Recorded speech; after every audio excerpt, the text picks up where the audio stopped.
In the heart of the Igbo land, in a village called Umuofia, there lived a princess named OLANNA. Her beauty was only rivaled by her wisdom, but tales of her grace spread far and wide. Many suitors sought her hand, but it was Prince Obinna of the neighboring kingdom, Amaeke, who won her father's favor. The union between OLANNA and Obinna was expected to strengthen the bond between their kingdoms. Their wedding was a grand affair, filled with music, dancing, and celebrations that lasted for days. But soon after OLANNA moved to Amaeke, the shadows of her husband's true nature began to unfold. "OLANNA, where is my food?" Obinna's voice thundered through the palace walls. Startled, OLANNA rushed to the kitchen, her heart pounding. "I'm sorry, my prince. It will be ready shortly." Obinna's eyes narrowed. "Sorry? You are always sorry." He raised his hand, and sharp slap echoed through the halls. Tears welled in OLANNA's eyes, but she stood tall, her spirits unbroken. This became her life. Constant fear, endless pain. The palace, once a symbol of her new life, had turned into a prison. One night, after a particularly brutal beating, OLANNA lay in her chamber, bruised and broken. She gazed at the moonlight filtering through the window, and a sense of resolve began to form within her. She couldn't continue living like this. That night, she approached her maid, Nkem. "Nkem, I need your help. I must leave this place," OLANNA whispered, her voice trembling yet determined. Nkem's eyes widened in fear. "But my princess, it is forbidden. You cannot leave your husband."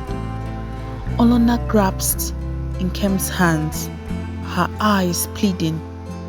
"I would rather face the wrath of the gods than die here in silence. Please help me." Nkem, moved by OLANNA's courage, nodded. "I will help you, my princess." With Nkem's help, OLANNA fled the palace under the cover of darkness. They navigated through dense forests, guarded by the stars, until they reached the safety of Umuofia. The villagers were shocked to see their beloved princess return in such a state.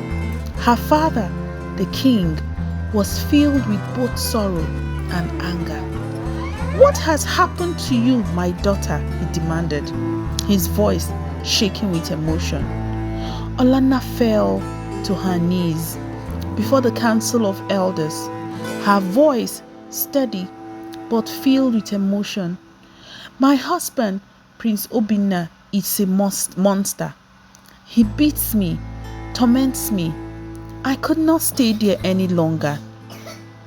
I know I have broken a taboo, but I could not endure it any longer." The elders gasped, exchanging worried glances. "This is a serious matter, OLANNA," said Elder Chidi, his voice grave. "Leaving one's husband is against our customs." OLANNA's eyes blazed with determination. "A marriage without respect and love is a prison. I refuse to be a prisoner any longer. I came here for protection and justice." Her father, the king, stood up, his voice resolute.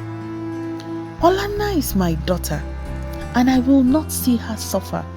The taboo was meant to protect the sanctity of marriage, but not to condemn our women to a life of suffering."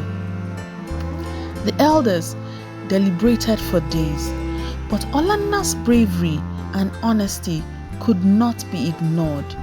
They decided to support her.